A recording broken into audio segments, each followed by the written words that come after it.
No mai haere mai ki te kaunihira o ngā Rotorua. Good morning everyone and welcome to the Rotorua Lakes Council. Today's meeting is the Community and District Development Committee meeting for the 12th of March. Just a reminder, the meeting is being live streamed and I think I heard someone's phone go off, so just a reminder to get your mobile phones on silent please. Councillor Maxwell, could you open our meeting with the karakia please? I'll do the opening karakia here that was composed by Scotty Morrison of Ngāti Whakaue. Aroha mai, by the way, Ngāti Whakaue, #1 in New Zealand. I've forgotten who came runner-up. It'll come back to me. Nō reira, tūtawa mai I runga, tūtawa mai I raro, tūtawa mai I roto, tūtawa mai I waho, kia tau ai, te Māori tū, te Māori ora, ki te katoa, haumi e, hui e, tāi ki e. Kia ora koutou. Kia ora, Councillor Maxwell, and I'm sure we know who came second, and congratulations to Ngāti Rangioi as well.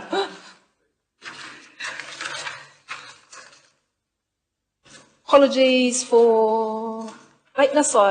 Councillor is just coming down the hallway. Are there any other apologies? There don't appear to be any. Any declarations of interest? Nope. I don't have any urgent items that have been notified to me. No, I haven't got there yet. Are there any minor matters that are not on the agenda? Councillor Patterson. Thank you, Madam Chair, and through you.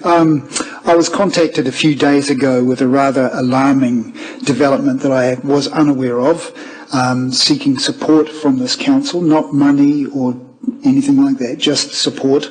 When I was a young fella, I was able to get connected with the Prince of Wales Health Camp above Tarawera Road. And then it became the Princess of Wales Health Camp during Lady Diana's life, I believe. Now it's called Stand. And there are 4 of these facilities across New Zealand. We're lucky to have one here. That helps at-risk kids. So basically our schools... So is this an operational matter that relates to the council? I'm raising it because I'm asking that they've asked us to support them to try and keep it. It's going to be cut. And we're trying to gather my thoughts here because it's rather new. We are, part of this committee's responsibility is community wellbeing. Community wellbeing extends to our schools and our tamariki. Now, these kids are the most at-risk ones. So, Councillor Patterson, we don't need a full discussion about this. I think if you could just raise that with the staff afterwards, and it would be useful for these sorts of things if they're brought to the staff before they're brought to a meeting, because then the staff have the opportunity to be able to gather some information for you rather than just simply raising them here and the staff have no opportunity to respond. So if you could raise that with the staff, I'm sure Alex, who's part of is our GM on on community experience, or JP, can talk to you about that. So they're just asking for a meeting. That's all. So I'll leave that to you to arrange that. So, thank you. That's all I wanted. Thank you. Thank you, Councillor Tetzel. Thank you. Just very briefly on that note, they had come to me for support. I've provided that, and they managed to extend them for a few more months, but we'll look forward to arranging a meeting. Okay, thank you. Any other minor matters, Councillor Wang? Thank you, Madam Chair. I guess it's just it's not an urgent item, but it's just a general reminder around keeping decorum, and especially in this age on social media, just be wary. A general reminder of being wary about comments, especially targeting staff from elected members. And I know that staff can't respond to that, so any accusations or attacks on staff is unacceptable. So I guess it's just a general reminder on that. Okay, thank you, Councillor Wang. So are there any other minor matters? Thank you. Councillor O'Brien? Thank you, Madam Chair, and through the Chair. Could I just request, I appreciate sometimes our staff are under time pressures and things are moving, say, with central government, regional council. It seems to me that we seem to be getting a lot more information regarding our meetings, either the day before or within a couple of days. And could I perhaps ask, I appreciate sometimes there'll be emergencies, but in day to day, could we ensure that this information is being received at the time we receive the agenda? Because sometimes when these things are uploaded at the day before or something like that, if we have other commitments on, it means that there's a chance we may not actually see what's been given to us till the morning of the meeting. So just something that I would request all the chairs just to be mindful of if that's possible. Thank you. Thanks, Councillor O'Brien. I think you're referring to the presentations, and I did try this week to have them uploaded to Stella in advance of the meeting. A lot of the time the presentations are presented at the meeting and then they are dropped into Stella, but given that there were some quite lengthy presentations, I did ask for them to be uploaded early, but I'm also mindful that the staff are still working on some of these things, so we will try, and I'm sure the staff will endeavour to get them uploaded as soon as possible, and we are adhering now to our 7 days ahead for full agenda packs being uploaded and available to councillors. Thanks for that. Just get to my page. So we are moving now to page 6 of the agenda, which is confirmation of minutes. There is just one correction that needs to be made to the minutes, which were incorrect in the version that was uploaded to Stella, which is actually in relation to how I voted in relation to the short-term accommodation working group establishment resolution. Can I have a mover and a seconder that the minutes of the Community and District Development Committee meeting held 12 February be confirmed as a true and correct record, with the correction noted in regards to the voting recorded for item number 7.1, short-term accommodation working group establishment, and the voting amendment is now up there. If there are no other corrections, is it moved Councillor O'Brien, seconded by Her Worship. No other corrections, councillors? No? All those in favour, please say aye. Against, thank you, that is carried. Moving on to our first presentation, so I'd like to invite Inspector Herbie Nafika, Area Commander for Rotorua Police, and Kylie Kennett, the Inner City Safety Manager, and JP, our GM District Development. Morena koutou.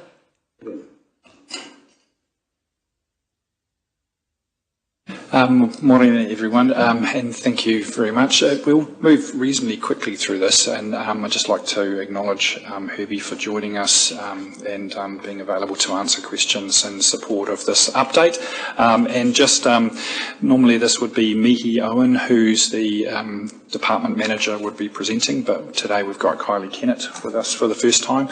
So Kylie's the Inner City Safety Manager, so she looks after all of the teams and is based in the hub and works across the various teams and ensures our partnership works effectively. So Kylie's just going to join me in doing this sort of presentation update. So councillors, I suppose we're approximately 18 months into delivering on our community safety plan, and as you're aware, it took us a reasonably long amount of time to get that plan formulated in place, and we spent a lot of time reflecting on the previous 2 years when we put that plan together, and that involved some significant discussions with the police and when we formulated that plan. So it has some key elements to it, making sure our camera network is effective, making sure that with our Safe City Guardians and our security operations that we have a very integrated approach and partnership approach, which includes the Regional Council, the Māori Wardens, and make sure we also reach out to businesses to make sure that we're really effective in that space. The approach that we've also taken is make sure that we've got clear visibility of our staff on the street and working closely with police, making sure that the focus is there on the responsiveness. So that's really about that engagement engagement, education, before we move to an enforcement approach where necessary. So those sort of graduated responses are there too. So we continue to keep that focus, and it's done us well so far, and we'll continue to refine it as we move forward. What I thought we would do just briefly is just give you an update on some of the actions that we've got underway at the moment. So key there is the extension of our camera network, a really effective and important tool for us, where we're fitting with the bylaws, so our rules that we can then enforce and use to effectively manage some of the behaviours and actions in the CBD and surrounding. Kylie will spend a bit of time talking about our extended reach. As you recall, we started off with a plan with a focus very much on the CBD, but as we've had the capacity, we've looked to expand it out and around where possible, ultimately aiming to get a lot more into the suburban centres as well. Then specifically our partnership actions and the last part, of course, what we call our high care approach, which is making sure we've got a very clear view on the standards, the quality of the environment, and the SIPTED approach we take within the CBD. So we'll just dive into some of those.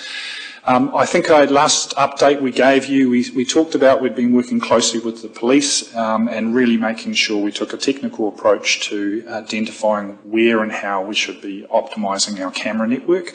So we've identified 5 key locations and we had funding to extend our camera network. So those are being ranked now and the costs identified so that we can specifically start expanding our camera network and ensure the effectiveness of what is a really important tool for us to manage prevention, because it does give us a chance actually to prevent, but certainly also after the fact the opportunity to ensure that we can capture the relevant information which assists in prosecutions or police action.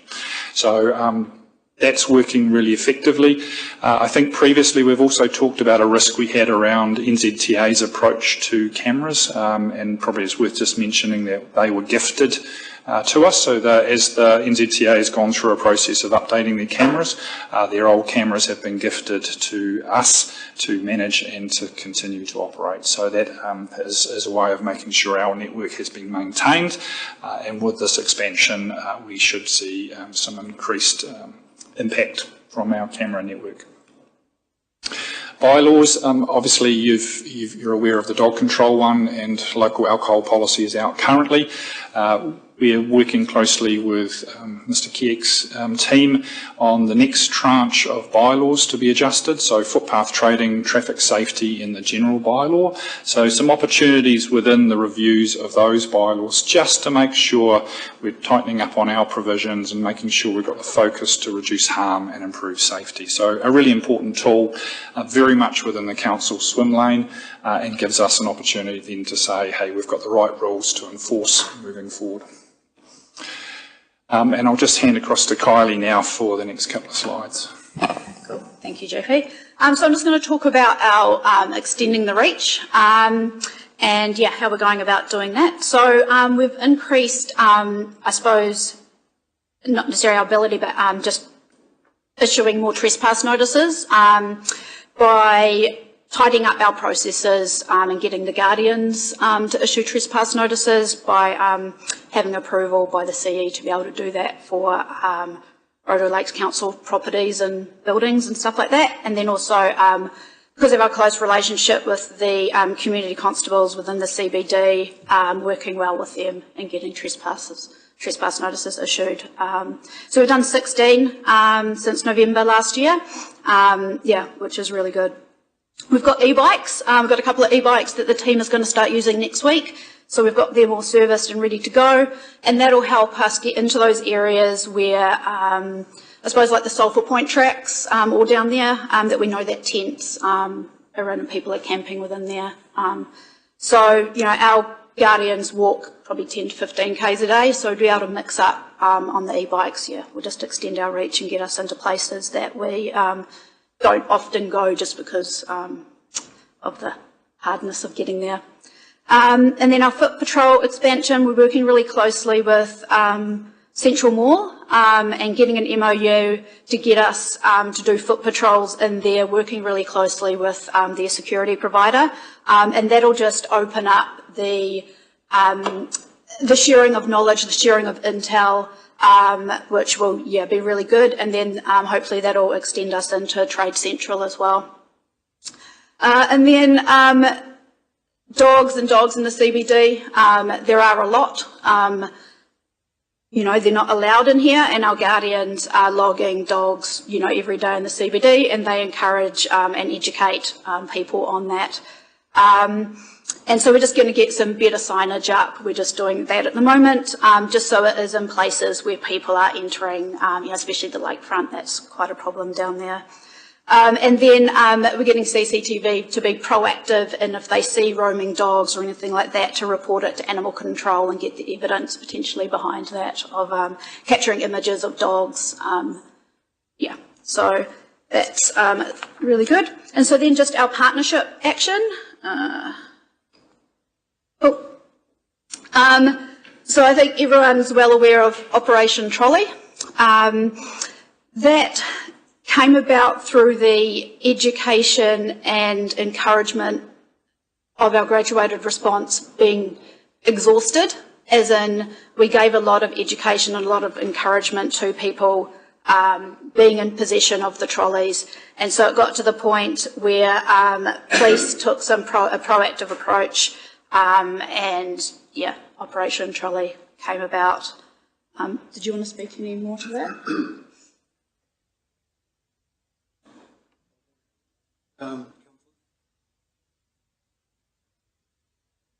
Microphone's working. Going to just bring it a little bit closer, maybe. Just no.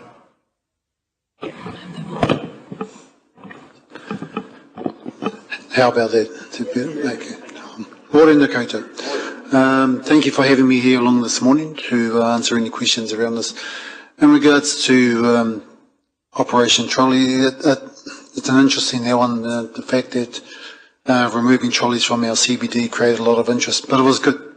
And I say it was good because probably the byproduct of it was that we were able, everyone we interacted with in regards to that operation were given referrals to appropriate services. So for me, that was the bigger picture there. Removing the trolleys is a good thing too.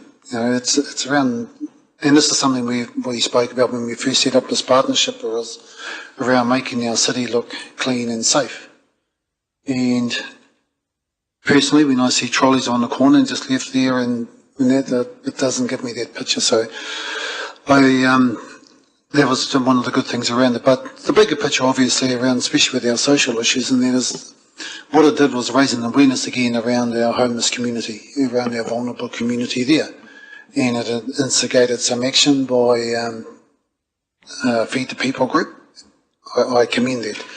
It raised awareness around some of our other services that, and I think I made mention of it in the last media release, around actually getting our other partners to the table now to start looking at this.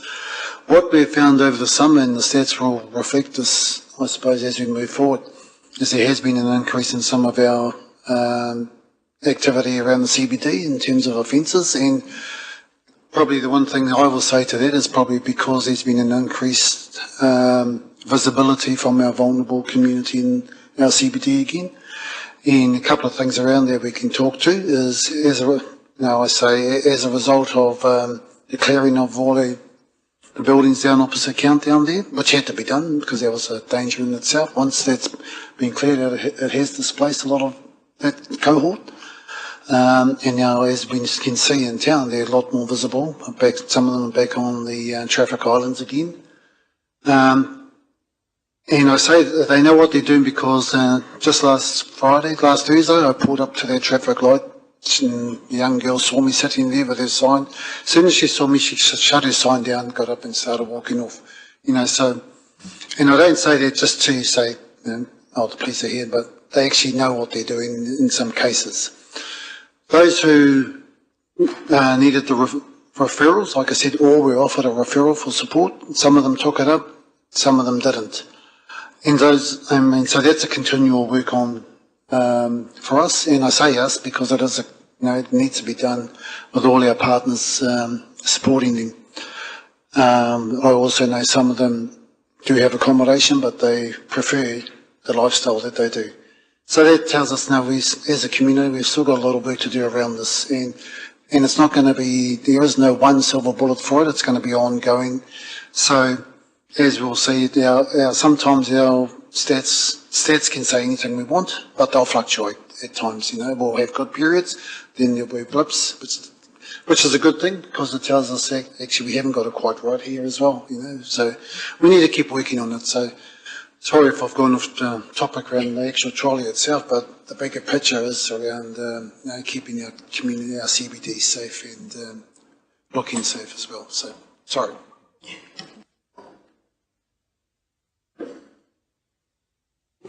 Cool. Thank you, Herbie. So I'll just carry on to the Summer Safe campaign. So we extended hours just over the summer period. So VR, who is our mobile security contractor, they went to 2 a.m. in the morning during our peak times, or peak evenings. And then the Safe City Guardians covered the night market until 10 p.m, which was really good. They know our vulnerable people who are out on the streets, and they're able to interact with them and make sure everything is running smoothly for the night markets. And I know the night market organisers were really happy with their attendance there. Another thing that we've got going on is we're in the process of writing up some SOPs to get the Guardians riding on some of the buses out to some of our extended areas. So Nongataha and Tinai are what we're focusing on. And so that will get them out into some wider areas, and also just get a presence on the bus to help support, our bus network and bus drivers. And then we've got every Tuesday at 11:30 we hold an intelligence meeting at the hub, and that's with all of our partners, both in-house and external. So we get police along, Pukeroa from the mall, Parks and Rec from the council, the courts, and we've just had Te Pukapu and Salvation Army coming along as well. So there's a whole lot of partnerships going on there, and we just talk about what's happening in the city, and all try and come up with some action plans and stuff like that. So it's really grown over the last couple of months. It's kind of getting to standing room only. So it's really, really good and really beneficial. And then, as I said, one of our new partnerships that we're in the process of building is with Pukeroa Trust and, the mall and hopefully the trade centre in due course. So that's just a work in progress at the moment, but it's all heading in the right direction. And then we had Minister Costello come visit us on the 14th of February, and this was kind of organised through Herbie, and she wanted to come and just see what we were doing pretty much, and she came down and had a chat, and it was really, really good. She was really open to discussion and really wanted to know what we were all about, and you can see there some of the discussion points we had was the community safety plan and the functionality of the hub, just the strength in our partnerships, and we discussed our Intel meetings, the value of our CCTV network, which is probably one of the top CCTV networks in the council of how we out of councils of how we run it, and then homelessness versus rough sleepers, and like Herbie alluded to, you can only help those that want help, but through our continued interactions with our vulnerable people, hopefully we'll catch them in a moment where we can help. Talked about Operation Trolley, which you'd obviously heard about, and then our high care approach of keeping our city looking nice, and a nice city means hopefully a decrease in crime and disorder. Overall she was really, really impressed, and it was a good meeting. And so, as I've just touched on the high care approach, so we've got a new inner city lead role that just started a few weeks ago, and their focus is each street and then building compliance and getting our buildings looking nice and getting just a real nice clean look, feel, vibrancy city going, and just, you know, an atmosphere that people want to come and visit. Yeah, back to JP. And pretty much just picking up on Herbie's comments there, you can see here we've taken very much an approach of it's BAU, but we're constantly reviewing what's changed, what interventions are happening, and what can we learn from each particular sort of period. So we've presented to you previously comparing pre and post the plan's implementation. So the first stack there was the first time we came back and showed you some of the big changes that had been achieved within the CBD. Similarly, significant changes in the second period we've monitored. And as Herbie's just alluded to when he presented, the difference between our pre and post over the summer period has not been quite so dramatic this time round. And that's really gone to the nature of some changing dynamics within the CBD and in the homeless space particularly. So that's important for us now to reflect on. Have we got the right interventions in place, and what do we do next to keep that sort of focus on ensuring that CBD feels and is safe is the key focus for us. So if we just drill down into that, you've got it in your presentations. As you say, this was the first presentation we made. So this was shortly after we'd implemented the hub and the new community safety plan. So some quite significant impacts then when we first made those changes, particularly in what's really important, things like the dishonesty and the violent crime statistics there. And then, of course, the second phase was also quite significant drops in our baseline from pre-community safety plan. So really the summer period, we've just picked up there. So obviously some areas are still good decreases, but of concern, I think, and Herbie sort of picked up on it, some of the ones around dishonesty offences just generally not having that impact yet. So that gives us a chance now just to refine what we're focusing on and have we got the right actions and initiatives in place just to keep that going. So again, the partnership approach gives us the chance really to drill into that and say, hey, what's the opportunities moving forward just to keep that impact that we would like to see around that community safety plan. So just picking up on that then, and reflecting on what we've just said, again, we've made some good gains over the last 18 months, just starting to level off, and some changing dynamics that we just need to be aware of. So for us, that's a focus now on saying, hey, do we need to pull in some particular views on hotspots, the camera extensions, increased patrols to focus in on that. We're looking at our high care approach, also looking at some of the SIP-TED issues there. So have we got the right lighting in the right places, gardens. We've talked about our bylaws. Do we just need to enhance some of our rules and requirements around that, particularly around the begging and also the sort of the areas around entries and exits from supermarkets and petrol stations and things like that. We're also talking about whether there's an opportunity to be a bit more targeted with a referral app to get the not-for-profits focused on putting in place those wraparound and interventions for some of our harder to address individuals in the community. So, councillors, that was pretty much the update. As I say, continuing to focus on working collectively and making sure we're very much focused on the statistics and the impacts we're having. And I think between Herbie and ourselves, we're happy to answer off any questions. Well, thank you very much, JP, Herbie and Kylie, for the presentation. Good to see some progress being made and seeing those arrows going downwards, and the tools that we've got and are going to use going forward. So, councillors, questions in relation to the presentation? Councillor Wing. Thank you, Madam Chair, and thank you for the presentations, and well done on the positive stats and the reductions as well. My first question was just around, so you've mentioned the hotspots. The increased patrols and surveillance on the hotspots. Are there any known, like, for example, like corridors where the people that do engage in, the antisocial activity, any corridors that they primarily come through from other parts of the city that you are also keeping an eye on?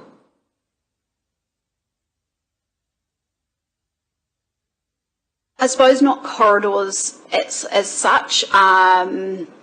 there are some, I suppose, suburbs that we know that they drift towards, but I mean, people are allowed to move within the city, right? I suppose we've got hotspots within the city of where our vulnerable people hang out, and then we've got hotspots where we know dishonesty offences are happening. So it's about identifying, I suppose, in regards to crime, the dishonesty offences, it's identifying those hotspots and trying to focus on them in partnership with police, the mall being an example. And that's what we're trying to do by getting the Guardians to have a presence in there, because presence is prevention in itself, which we've seen down at the bus stop. Yeah. Thank you. And secondly, the alcohol ban areas and, the new ones that we introduced a couple of years ago, how has that, can you talk a little bit about how that has worked so far? Kia ora, Councillor. Thank you for that question. In terms of the alcohol ban, I think it's been one of the greatest pieces of bylaw that we can have. Having policed prior to alcohol bans and post, it's made a huge difference in terms of violence, in terms of disorder, which makes it safer for our staff having to attend incidents. It's actually cut down the number of those sorts of types of incidents within the CBD. So it was something that was policed heavily when it was first introduced for obvious reasons. It was a new piece of bylaw for our staff, but since then it's, I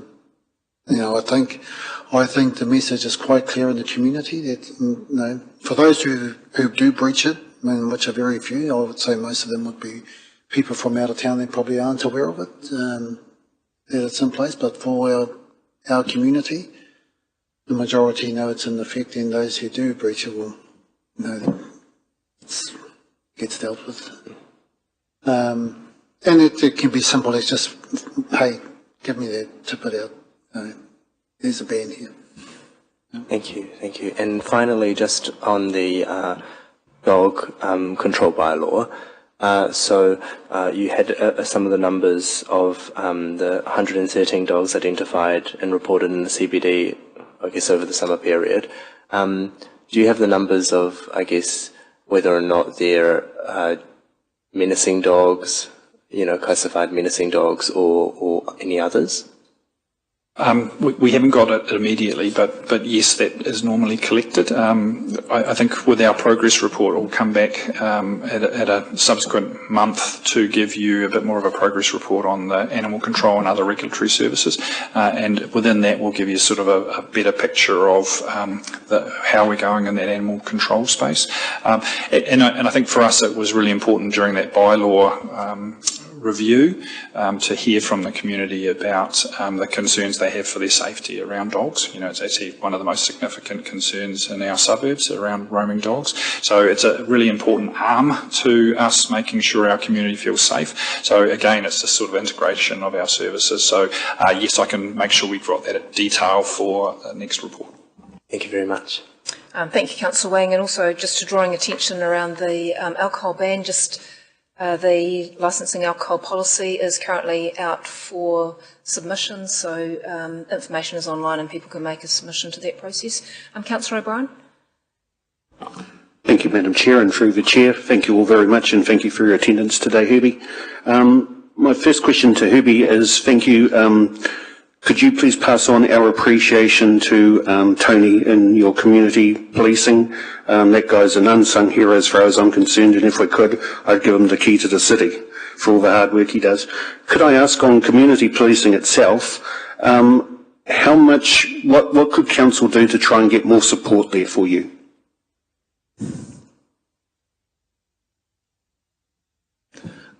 That's a loaded question, Councillor, but thank you. Those are the best ones I ask. Look, I know, and I've seen it time and time again where yourself, your worship, you come in to push for that, push for more staff and that. What I can say is, with the allocation of new staff that's been promised by the government, Bay of Plenty are getting an allocation of that, which I believe is, I won't say the exact figure, but we are getting an allocation of that. Some of that allocation is purposed for the purposes of community policing. So, for Rotorua, that means an increase, and has to be used for that purpose, for community policing. So, once we actually get down to the detail of what those numbers look like, then that'll give us a better determination on, because I'd love to have more Tony O'Keefe's in our CBD, or probably just another two, to be fair, and the work that guy does for us is amazing. But if we're looking to, as part of that, we're wanting to expand into the wider community, then there's more numbers that come with that have been promised to be allocated for us. They'll be hugely beneficial in that regards there. So hopefully we'll have some more detail once the government, once police determine what the exact figures are for us. So at our next update, I'll hopefully be able to shed some more light on that for you. Thank you very much, and please pass on our respects to Mr. O'Keefe. Thank you. Now to our staff, could I just ask, when we first talked about the safety plan, the Māori wardens were an integral part of that, and forgive me, but unless, and I do quite a bit of, shall we say, walking around the CBD, I don't see them around that much. Could you tell me what's our interactions and where they fit into our plan? So at the moment they're coming at least once a week and walking around. They come into the hub and have, come say hello, and we see them walking around at least once a week. Any more than that outside of the CBD, I'm not quite sure what their roster is, but I can definitely find that out for you. So, forgive me, sorry. So the question is, where do they fit into our plan? Are they just walking around? How do they fit into our... My understanding is that we're keeping them in the loop from the intel perspective, so they're aware of the macro issues that we're talking about and everything that's happening within the CBD. A lot of their work has been in supporting events, so they tend to, so they've got a limited footprint just contributing in and helping us out in the CBD, but they certainly do a lot of the event-specific things. So, and again, that's just part of the communications between the two teams. Again, their physical resourcing is limited because they don't have the level of funding support. So really we're generously receiving some help from them, but actually most of their primary focus is into the events. Thank you for that. I suppose I'm a little bit, because I thought when we set this up, we had agreed that if resourcing was required for them to participate in a formal part of your plan, that would be something we'd be looking at. So I'm not quite sure. So they technically don't really have a formal role in part of our plan, is that correct? No, Councillor, they do have a formal role with us. We've kept them as a partner, and we do involve them in things and making sure they're aware of it. Our ability to give them funding is, and I can't recall whether we've actually had any approaches from them needing funding, but we do work closely with them. All right, thank you. Could I just ask, it seems to me that at times the CBD, we do a really good job, but then many of the homeless just move down to the mall, which is of course private property and we can't enforce. And then it sort of, when the mall gets hard, then it sort of comes back this way into the CBD. Are we, rather than just shifting the problem, what are we actually doing fundamentally to address the issues? What's your objective? How are we, rather than just moving the problem between A and B, what are we actually doing to fix the problem? Councillor, I thought we'd traverse some of that. So we're trying to do the education and encourage. So behaviours shouldn't be undertaken in certain areas. We're trying to work closely with the not-for-profits and the support services, because a lot of them do need the support services. So we're taking that graduated approach. So it isn't just a case of moving from A to B and then B back to A. It is a case of trying to communicate, create a relationship with them, encourage them to take up some opportunities and some services that many of them do need. And then finally, there is the last piece, which is we do the enforcement part where required. So there is a plan to how we approach that. I would repeat again, and I think Herbie and Kylie have both said it, there's some very challenging people who are choosing the lifestyle. So we are doing the most we can and making sure we're trying to bring those other agencies into that process as well. Thank you. And finally, for time, could I just ask, it's been public knowledge that KO has announced certain numbers of their tenants that are on final warnings. Sorry, my words, but you know what I'm talking about. If those people do become homeless, what's Rotorua's plan to deal with that? I'm not sure if that's the right person to be asking in terms of, so we're talking community safety. Oh, sorry, I'm just trying to preempt, because if we know that there are going to be homeless created, are we preparing for that, or is it we just going to? Madam Chair, I can talk to that.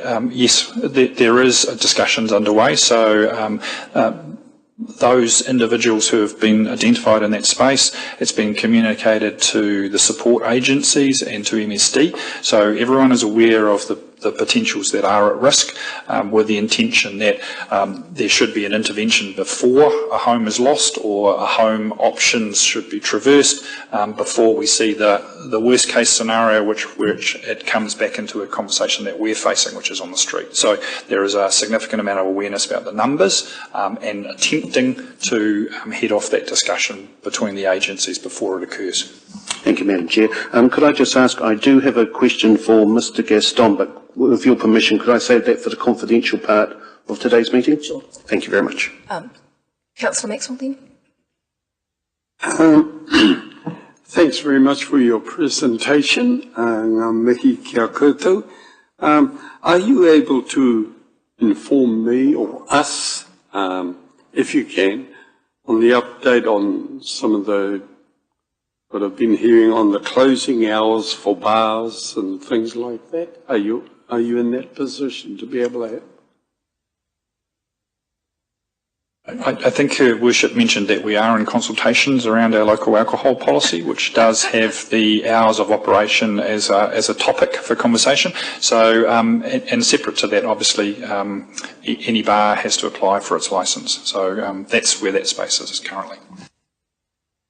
Thank you. Councillor Patterson. Thank you, Madam Chair, and through you, thank you for your report. Good to see you here. There's a couple of issues you talked about, Herbie, in your report. A couple of great words, clean and safe. And obviously that's something of concern to all of us. I have, starting with the safe issue, while Operation Trolley obviously was a roaring success, there's been, I would like to say, just from my personal observations, an increase in the number of dirt bike incidents. I'm hearing them every day where I live, and that's unusual. It's never been that loud before. And then I had a personal experience of that. My wife and I were pulling out of Nico Street. Councillor Patterson, have you got a question there? Yes. And 5 of them came round the corner in broad daylight at about 4:30 with their shirts off, no helmets, and they slowed right down and looked at us in our car as if intimidating. So my question is, are we moving on the dirt bike issue as we've had previously with an operation in the past? Thank you, Councillor. The dirt bikes, yes, that's another one that keeps popping up every now and then, fluctuates. That's one that's still very topical with us, and yes, we'd like to look at something again like that.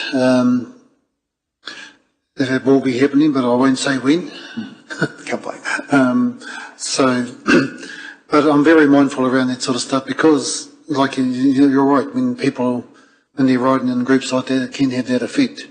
Notwithstanding the safety impact for general motorists, but also for themselves, as was highlighted recently with a young boy came off his bike, no helmet, no riding on the footpath. So there's a whole lot of things that come into play with that. So, but it's definitely it's definitely on the radar with us. Thank you. It's one that hasn't gone away. Thank you very much. And my second question relates to the clean side of things.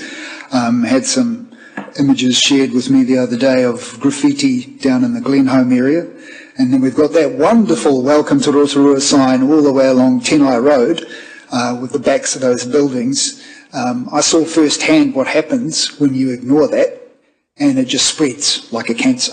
So I noticed that the damage to property stats showed a decrease, but are we doing anything to try and get on top of that? Council, that's probably one for us. We obviously have our graffiti contract and we work through that. So the inner city team particularly, and wherever we see them, we're logging those graffiti incidents and trying to respond as quickly as possible, because 100% agree with you, they need to be dealt with as quickly as possible. I think last time we gave you an update, we talked about the significant numbers of increase in what has been our staff logging those to make sure that we've got some responses in place. So yeah, critical piece to address, and I'm sure welcome signs are also critically important for the image we project. Thank you. Okay, thank you. I'm going to take one last question from who wishes. Thank you, Madam Chair, through you. Look, can I thank everyone, Kylie and your team at the Community Safety Hub, and also Herbie and your team at the police for the significant work that you do day in and day out to make our community safe. I really appreciate seeing the statistics as well. So my questions regarding the data. Well, it's incredibly pleasing to see the reduction of crime generally and overall. I do note that we're staying stable on the drug and antisocial offences. And I just wanted to, first of all, check, is the drug and antisocial offences connected, or is it either drug or antisocial? And then that leads to my next question. There is probably a correlation between the two. Obviously, with the drug affects behaviours. So, generally speaking, I would say yes, there's definitely a correlation. Probably the one comment I will make around those statistics and that have increased or plateaued, we can also see that as a positive. From my perspective, I see it as a positive because we put a definite, we had a definite push to increase our visibility over that summer period.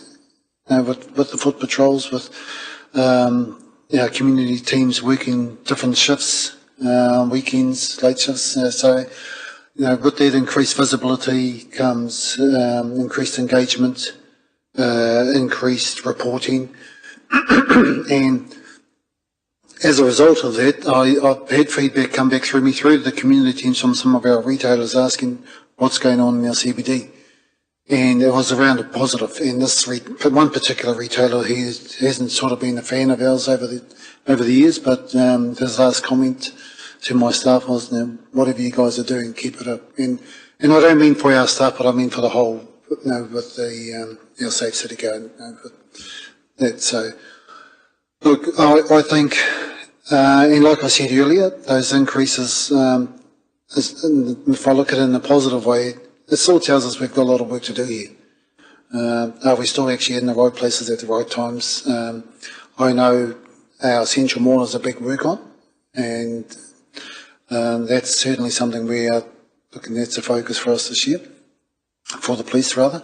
But I know there's a lot of work going on around there, so how do we actually target that area? Because I guarantee if we can make some inroads there, you'll see those figures fall even more. So that's a big work on, and we will keep working on that. So. Thank you very much. And also a question to the staff. I understand that there was a period where council was no longer funding or supporting the testing of our wastewater, which identifies what sort of drugs are present within our community. And apologies, it probably is a question of Stavros or Andrew, but just wanted confirmation that we have resumed the funding of that program and are continuing to support it. That was certainly the direction that was given, so if the CEO isn't able to confirm, I'll just appreciate if that could be confirmed to the councillors as well, because I know that the investment I think is maybe $12,000 or something similar per annum. And while that has been a cost to council, I appreciate that information and that data significantly helps us to identify what actually are the issues in the community, and that information the police are able to also use to seek resourcing as well. So if you don't have the answer, could you please action point, Your Worship, and the Thank information can be provided. Thank you very much.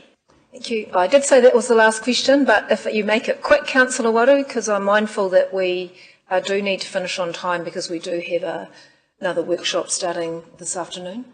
Tēnā koe te chairman, and thank you for your indulgence, so make it quick. Te tata he te rangatira he Herbie tēnā koe hara mai me ki tā tātou hui tēnei ata, kia kore hoki JP, rau ko Kylie, tēnā kore. Thanks for the report, and very positive, very positive.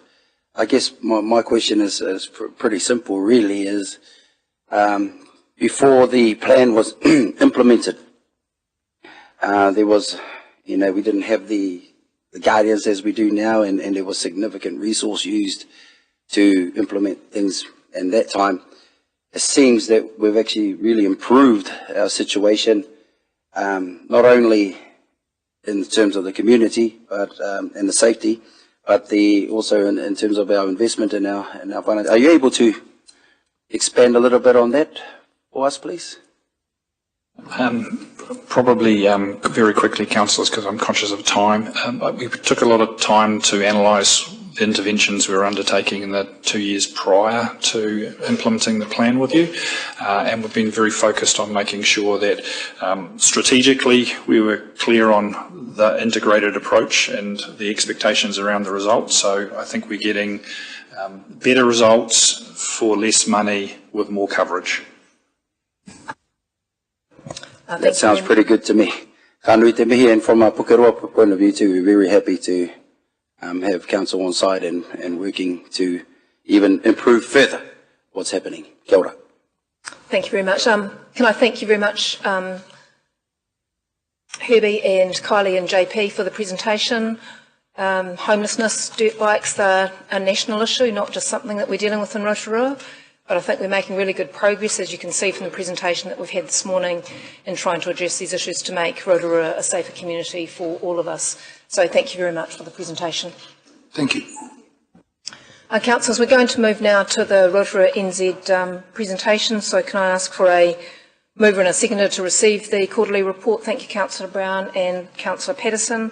All those in favour, please say aye. Aye. Against, thank you, that is carried. Morena, Tim and Andrew. Just in terms of time, we've got a 33-page slide deck. It was uploaded to Stella for councillors to have an advance read, so maybe if we could keep the highlights on the presentation, and then councillors, just to give everyone a fair opportunity to ask a question.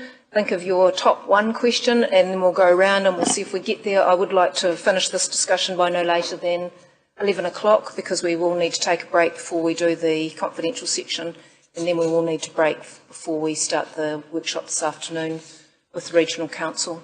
So in your hands, Andrew and Tim. Kia ora tātou, no mai haere mai. Thanks for your time, thanks for having us here, and thanks for your ongoing support. We really appreciate it. It's been a busy time for us. The season's been a busy one. The tourism season's been really strong, so that's been great. We had a slow winter last year. I think everyone experienced a really slow winter, but the international season post that has been really, really positive for most of us.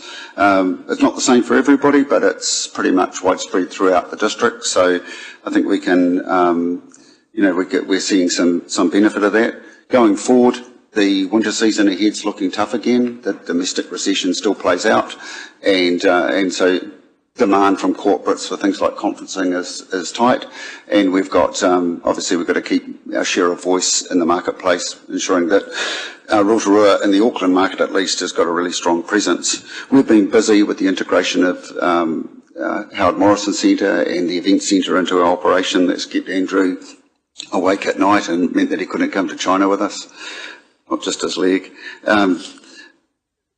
We've got a new campaign we've launched. Andrew will take you through the high level of that. Also, I'd just like to acknowledge Mayor Tanya Tapsell for coming to China with us, and we really appreciated that. That's really important for us in terms of cutting through in the Chinese market, as you could tell, because we get into places and see people that we wouldn't normally get to, and that makes a huge difference. And with the support of Tapuia and Rotorua NZ, we were able to get Councillor Warre there as cultural lead, which also is really significant for us, because that makes a big difference in the face of the Chinese market. They really respond to culture and really respond to district leadership or city leadership. So it gave our roadshow something that the Queenstown roadshow that followed us didn't have, and that was really important, because they've taken a lot of that quality Chinese market post-pandemic. Andrew's also been busy with the regional deals program with government, and obviously his team's full on pedal down with trends coming this winter. So no shortage of activity in the organisation, lots going on, and the team's growing. So I'll hand over to Andrew to take you through the report and the detail in respect to that. Look, I'll take the report as read, and certainly we'll just touch on a couple of the slides on the way through, and I'll take those as read as well. Thought it was useful just to touch on a couple of quick things. So certainly the commercial accommodation occupancy data, we think we're going to get pretty close to the target of 57%. It's always a little bit of a lottery in terms of what kind of boost we see over the summer period, but it'll be closing in at least as good as last year, if not kind of slightly closing in on that 57% target. A couple of other ones that's just useful to kind of draw your attention to, percentage of travellers, domestic travellers that visited overnight in the last 12 months, so kind of has stayed stubbornly at that kind of 11%. Again, I think we'll see a little bit of a lift there, but we've got to acknowledge that some of the work that we're doing to shift the dial on that has only just really gone into market. The other factor that we're just trying to understand a little bit more is we're noting increasingly the market out of Auckland has become a little bit more day trippy, so which is probably reflective of the improved motorway infrastructure and so forth through the Waikato. The other one that I just wanted to draw your attention to is business events. So certainly we think we're probably going to close in near a kind of, I'd say, probably 8 mil. We've got a couple of big, proposals that are kind of sitting there at the moment. Some of that just has to do, you'll obviously see last year we were well above target at sort of 12.6. Some of it's just a little bit cyclical, so we find that actually we've got events kind of coming and going every sort of couple of years, so just where we fit into the cycle around that has an impact in terms of that measure overall. But I know the team are really focused in terms of making sure that we get as close as possible to that target. I'll skip over those. Obviously, in terms of financial position, we've had a pretty reasonable kind of first half of the year. So obviously, we're reporting through 31 December. We're obviously in March now, so we're quite a long way beyond there. So some of the stuff I'll touch on after this kind of gets into what we've seen since Christmas. But certainly, we're sitting in a reasonably strong position. Some of that, we've still got to work through in terms of the final handover of Energy Event Centre and South Morrison and events, because obviously that happened in October, and there's still a bit of a wash-up to do in terms of just understanding where some of that revenue and expense position lies. Into the events and venues space, I thought it was just useful to kind of touch on Sam Holton, be known to many of you. He was the Chief Executive of Mountain Jade until last Wednesday, started with us yesterday, so we're really pleased to have Sam on board in that head of commercial role. So he's going to be leading out the work around the events and venues, business events and trade, so I'm sure we'll get an opportunity to put him in front of you sometime in the future. We've managed to, it's been a pretty big piece of work, finalising a new catering contract for the Energy Event Centre, and also they've taken on the catering at the stadium and South Morrison. So very, very pleased to have Montana coming on board. So Montana are probably one of the bigger caterers nationally, so they've got a very good reputation, and we're really excited about what some of those other opportunities that will kind of create once they get started in May.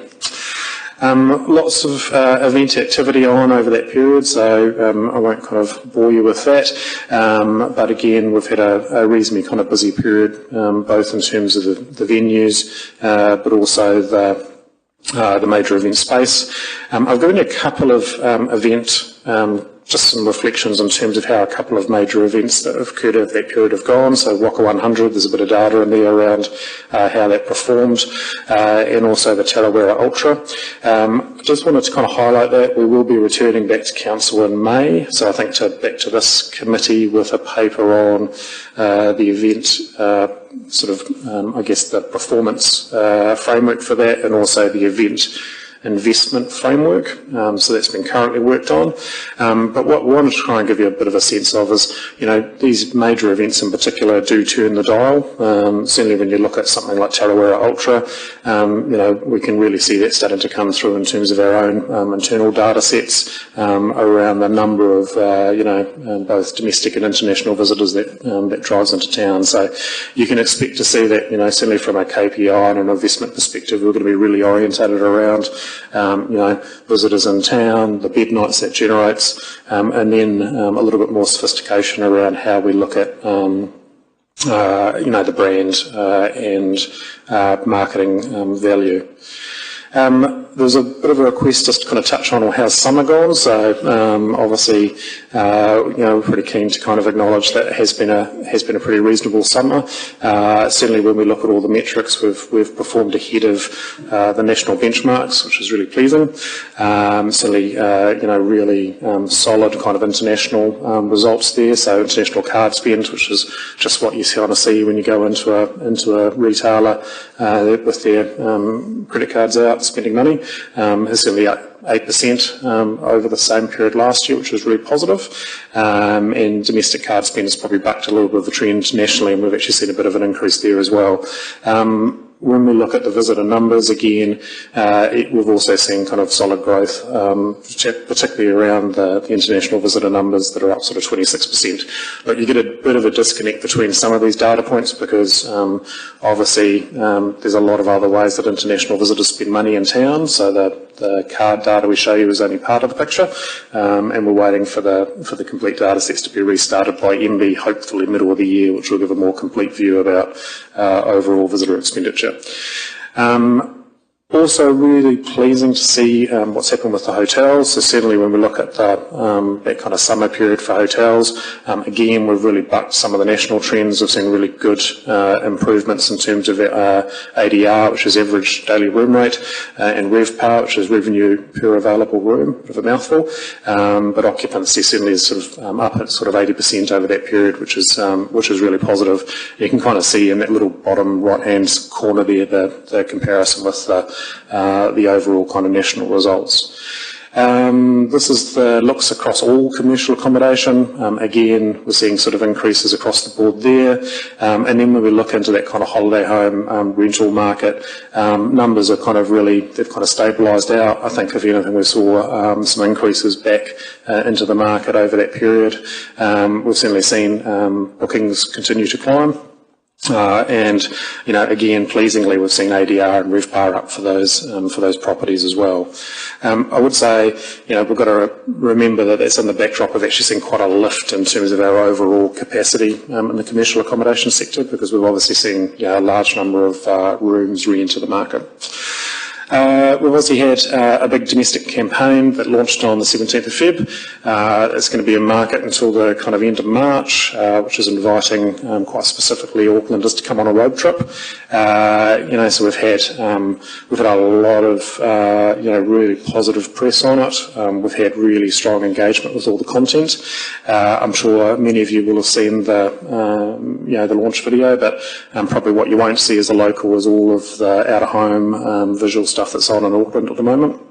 We've had a couple of pretty good competitions running as well through that period. So certainly the competition with Breakfast TV, had a really good reach. We had really high entries for it. We've also run another competition with the New Zealand Grab a Seat, which was also extended through quite well. We've got a few visuals in there in terms of where some of those kind of boards are kind of turning up through Auckland. I've had a lot of our Auckland colleagues in the industry have all been reaching out, really positively talking about getting to Rotorua. So we'll take that as a good sign, obviously, for the coming kind of autumn-winter period, which is where we're really sort of trying to turn the dial. we'll move through some of those. There's still a bunch of stuff to come, so we continue to run some ads on TV on demand. So look, it was a very short little burst on terrestrial TV. We're pretty cognizant in terms of making sure we put our money into the right places. So we've largely played in terms of some of the out-of-home kind of big digital billboards that are around, kind of quite targeted in terms of locations of those. A lot of digital activity. We've got another competition running with the Breeze. Obviously the Rotorua magazine went out. I think 53,000 copies of that went out across the country as an insert into New Zealand Herald and a couple of other papers. And again, really positive feedback on that. So again, we'll be really focused in terms of the results of that when we start to kind of do the wash up on the metrics around the middle of the year. I thought it was just useful to touch on a couple of other kind of little highlights over the last I guess you could say 3-4 months. So we signed an MOU with Air China, again, which has some work that we'll commit to in terms of tailored consumer campaigns. Obviously, we've had the visit to China, and Air China were a big supporter of that in terms of coming to the party, and we need to acknowledge their support. Beyond that, we've, as Tim touched on, we've submitted a regional deal with alongside Taupo and the Bay of Plenty Regional Council. We did last night get 2 applications off for another kind of long-winded fund called the Regional Tourism Boost Fund, and so we've partnered with Auckland on a proposal for China, and then we've partnered with another kind of 9 regions across the Upper North Island, targeting the Australian market. So pleasingly, both of those come out of our office in terms of applications, and then we're also part of a national application for targeting North American visitors over a period. It's a really short, sharp piece of activity. Aiming for visitation over kind of autumn, winter, but the team have really kind of risen to the challenge in terms of turning that round over the last week. And I think that's me.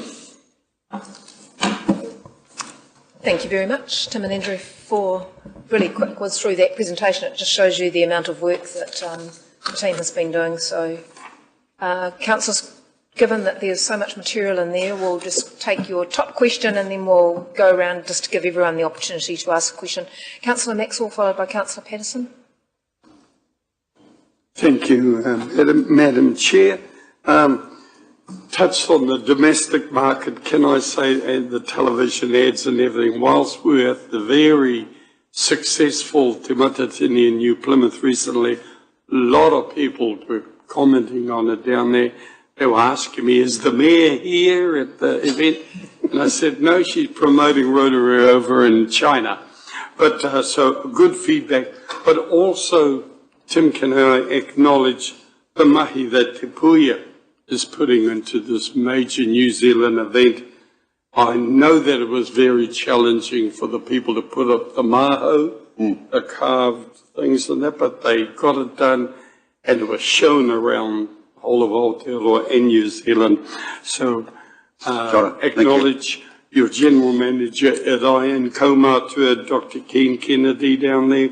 They were working very hard on behalf of not only Te Aroha Rotorua, but Te Puia. Pass that on. Acknowledgement. Thank you. Thank you, Councillor Maxwell. Councillor Patterson. Thank you, Madam Chair, and through you, and thank you for a great report. Really interesting reading last night when I waded through it. It was great. Just a question, I guess, that carries on from the visit to China. Have we got, are we leveraging off Minister Upston's plan for the attracting conference and events to New Zealand, particularly us, hopefully? And second part of that is, do we have any representatives heading to India with Prime Minister Luxon on his big delegation at the moment? I can answer those. Second one, no, not that I'm aware of. I know that there are probably from across the broader Bay of Plenty there'll be some representatives that are going, but I think it seems quite industry specific from what I understand. The first question, yes, we will absolutely be looking for utilising that additional funding that was announced earlier this week for business events. The shape of that needs a little bit of work. It's going to be managed through Tourism New Zealand, so we need to continue to engage with them around what opportunities they're looking to pursue. Thank you. Oh, we're running out of questions. Or take another question from you, Councillor Cass. Great. Get in while I can. Thank you. Just one of the things that the report really highlighted was the importance of events to us. And we can see that the domestic market is still a struggle and how important those are to contributing to what we've got now. If they weren't there, if those events weren't there, we would have been in a much worse state. So my question around that is, have we got somebody in your plans lined up to be getting out there and getting those events and bidding for them for us specifically? I'll answer the first bit. Andrew can answer the second bit. The events are really critical to building a strong domestic tourism platform, especially during those winter months or the shoulder seasons that come either out of summer or into summer. So, yeah, they're really important. The thing I'd note is that the events that seem to be performing the best for Rotorua seem to be the ones where there's high participation rates, so people participating in an event themselves, and they seem to bring family and whānau friends with them, and that spreads out into the wider circle. So that's where those events like the Ultra and those really play strong for us, and they are literally the ones you're kind of after, really, because they're the gold. And the answer to the second part is yes, we will. Excellent. Glad to hear that. Thank you. Councillor Brown. Thank you, Madam Chair. Through you. I think we might have washed over this a little bit, but it's there. The spend in Rotorua is ahead of pre-COVID, right? So we've very much got COVID behind us, and we're looking to a positive future. I think that's a good news story for Rotorua. You've touched on the EEC rebrand. When might we see that in some depth? Yeah, look, I think Sam's obviously started this week, and he's going to have a couple of weeks to get his feet under the desk. But certainly later this week, look, we're really mindful that a lot of the sponsorship arrangements around the EEC and so forth date back to the original construction. So that will certainly be a topic that we're looking to target later on. Probably really in the second half of this calendar year. Thank you very much. It's an absolutely fantastic presentation. Pretty amazing amount of work that you all and your team have put in, especially to help boost tourism, which is the biggest employer in Rotorua. Just wanted to ask, and it's following on from the events question, looking forward to the future in this next quarter, how do we make Rotorua the top destination to celebrate Matariki? We are known as the cultural capital of New Zealand. Matariki is not only now a public holiday in New Zealand, but those stars are celebrated in a number of different cultures around the world.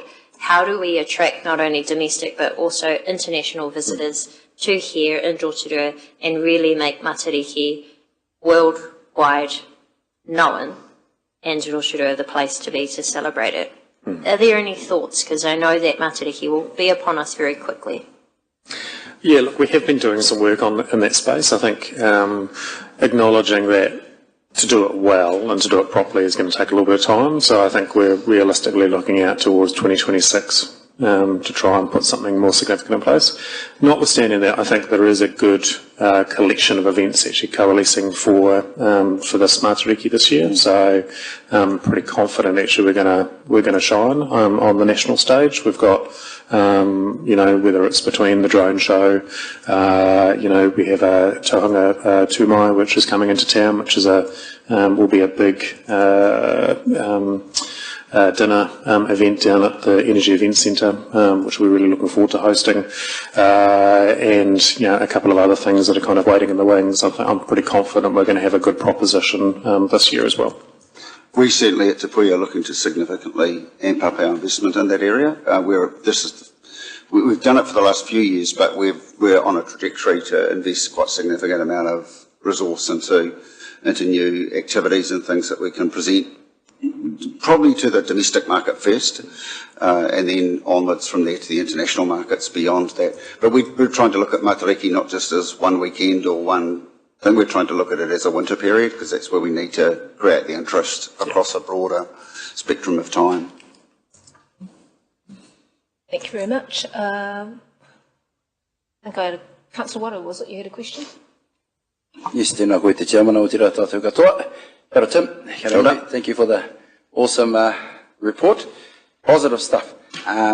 Yes, just wanted to comment on the trip to China was excellent. Yes, it's a pity Andrew couldn't come because it was a waiwai, but I think we got the job done there very well. Getting to my question, there's a number of events that you've listed, and there's probably some more you could have put on that list. And I'd probably go as far as to say that a lot of them have some sort of iwi leadership or iwi involvement in it. There's, the basketball as well, and, the Māori leagues in here, the Māori touch, and all those kind of things. Has there been any thought, and I think I brought this up before, around sort of pitching Rotorua as the place to have these, kaupapa Māori tournaments, cultural things too, not just Māori, but, the cultural capital, to host these events? I don't know how far you are in that thinking. Yeah, look, I think we're probably early days on that one. I think there's still, we want to be really clear about the spaces we own. I think, as you've kind of acknowledged, that's a space that we do perform really strongly in. So common sense would say that we'll absolutely go after things in that area. I think when we return in May with a bit of a clearer view around how that kind of investment framework's going to look, that'll be the time to really kind of reflect in terms of how that's accommodated. Yeah. Oh, good, as long as the thinking is there. I need to be here. Thank you. One last question, Councillor Patterson. Thank you very much for your indulgence, Madam Chair. You briefly touched on your report on film and the current, I guess you could say, projects that are underway. Are you leveraging anything off End of the Valley that's currently on Māori TV, all shot here? No. It's fantastic. If you haven't seen it, highly recommend it. It's probably one of the best programs on TV. Yeah, it's all made up. It's not real, but it's all shot here. Check it out. It's even got my family homestead in it. Oh, fantastic.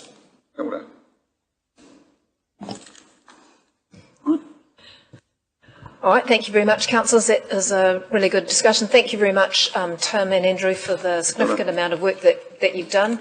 Very comprehensive report and presentation this morning in the slide deck.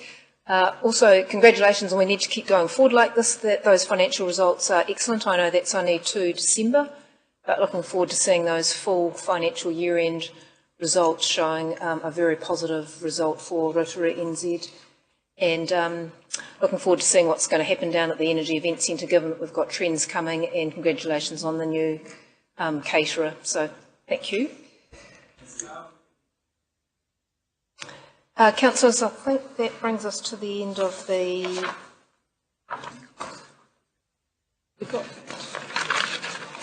What we might do is we might just take a 15-minute break and then we'll come back and do the Youth Council presentation, because I did ask Kellyanne. She probably didn't need to wait for this, so we'll take it. Oh, she was here? Oh, okay, sorry. I thought you'd left, and might as well take this now then, and we can then take the morning break at 11.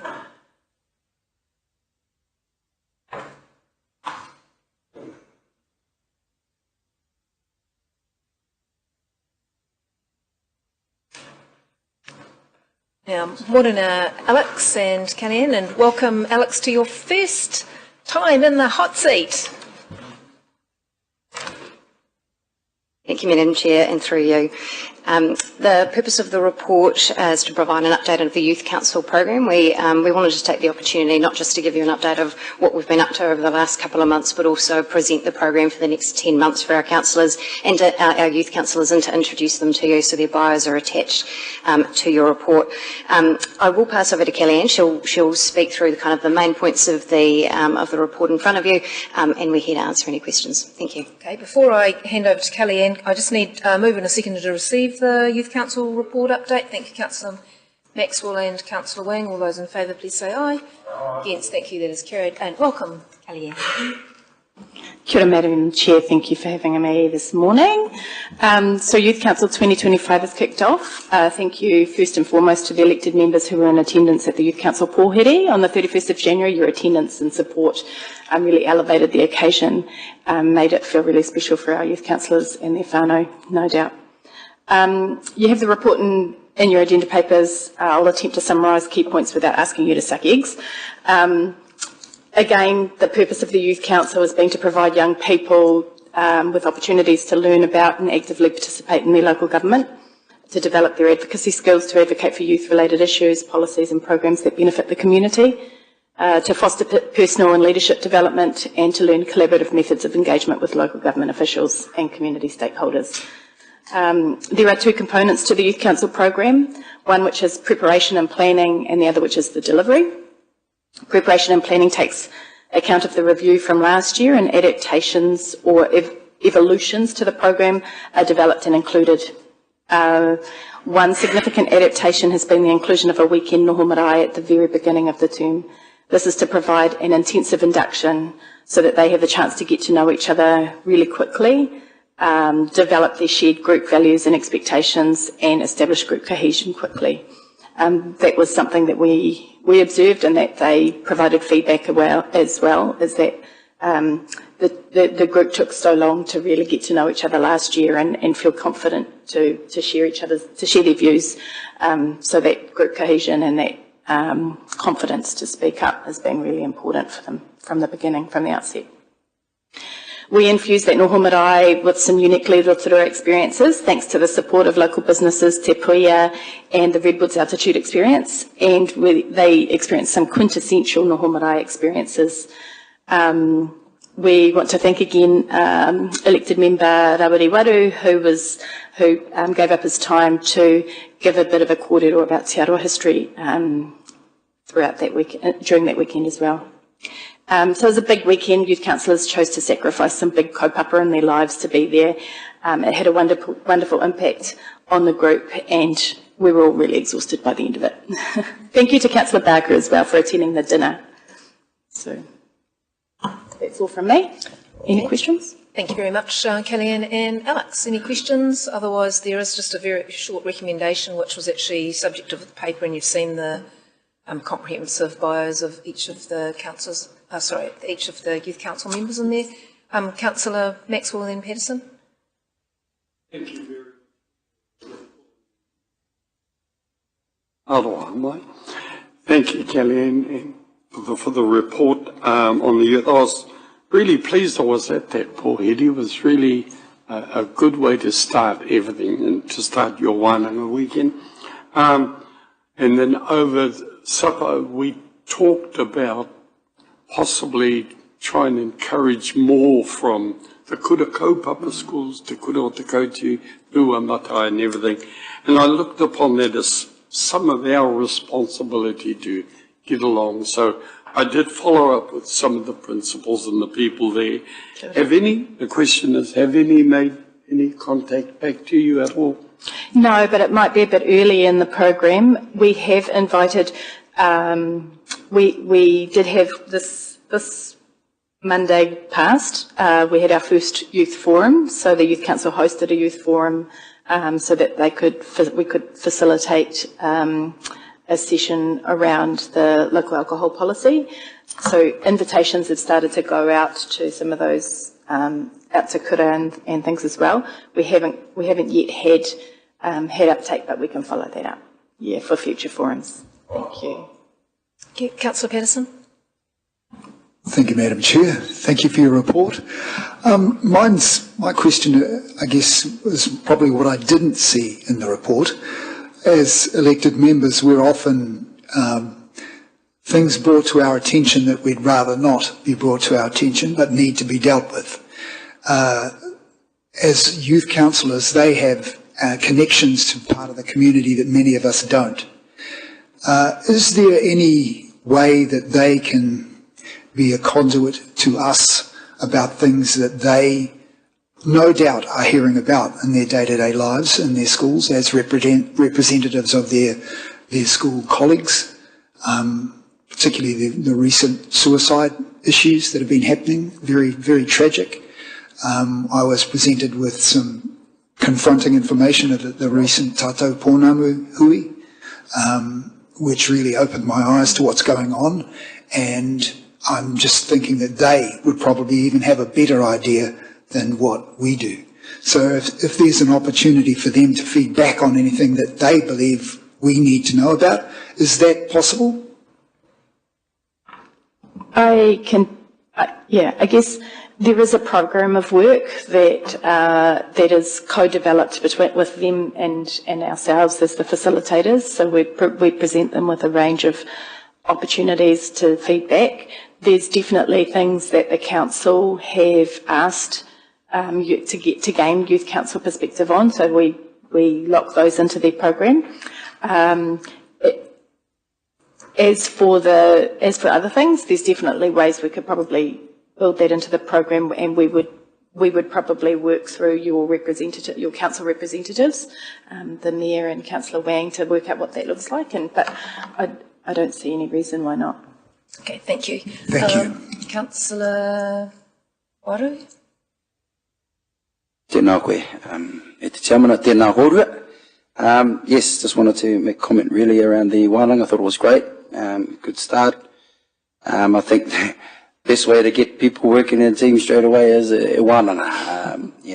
They get to throw around the ideas and suss each other out. So I think that job well done, Kelly, to you and your team, because that's not easy to get everyone together, especially in busy lives. And they, as you said, they made sacrifices to be there, so it shows they're really important. My question was really around what Uncle Trevor just asked, around the getting more involvement from our kura kaupapa, and perhaps maybe an idea around that might actually get more young Māori in particular, rangatahi, more engaged in other council processes. So I think if you could keep that in mind, that would be good. And you're probably already thinking about it now, so e mihi ana, kia ora koutou.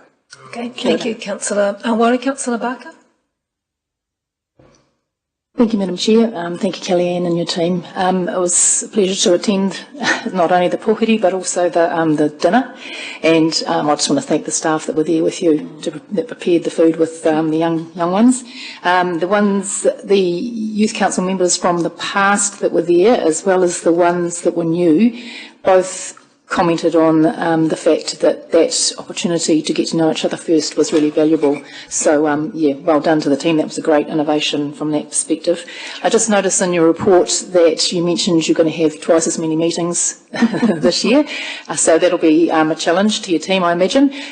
So can you just give us a little bit of background about why you thought that would be necessary and how you think that's going to impact on your work program and flowing forward? Yeah, really good question. So what we found last year was that we started the year with a program, and we had planned for specific projects that the Youth Council would be responsible for, and from the beginning of the year that grew to much more than that, and actually the time required one meeting a month for them to actually just to get through that basic program wasn't enough.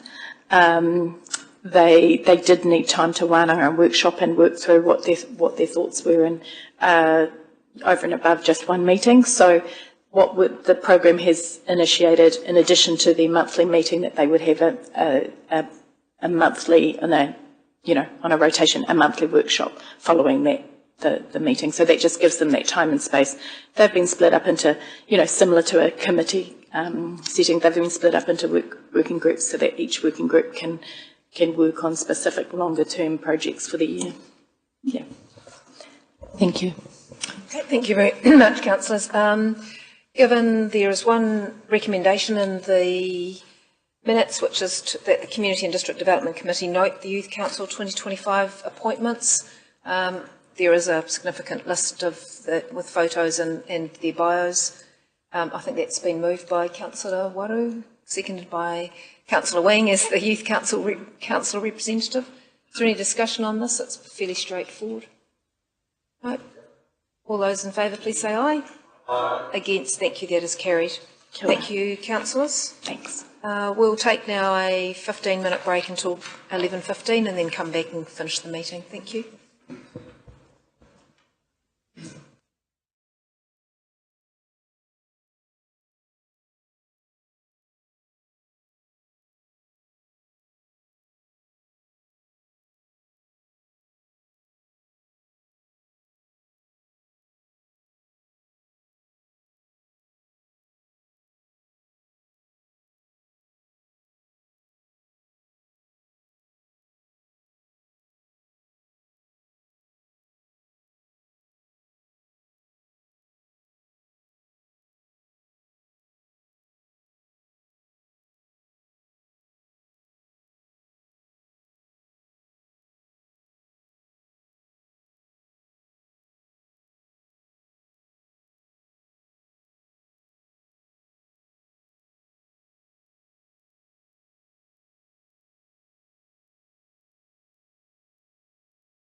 Welcome back after our morning break. We'll resume our meeting now. So we'll now move into the public excluded section of the agenda. There are 2 items for consideration. There are the confidential minutes of the Community and District Development Committee held on the 12th of February and a Rotorua Housing Plan progress update. Consideration has been given to the public interest in these matters, and officers' advice is the reasons for confidentiality outweigh the public interest. The reason is to carry out commercial negotiations. So can I have a mover and a seconder to move into public excluded? Thank you, Councillor Brown, seconded by Councillor Wang. All those in favour, please say aye. Aye. Against, thank you, that is carried. Just wait for the live stream to...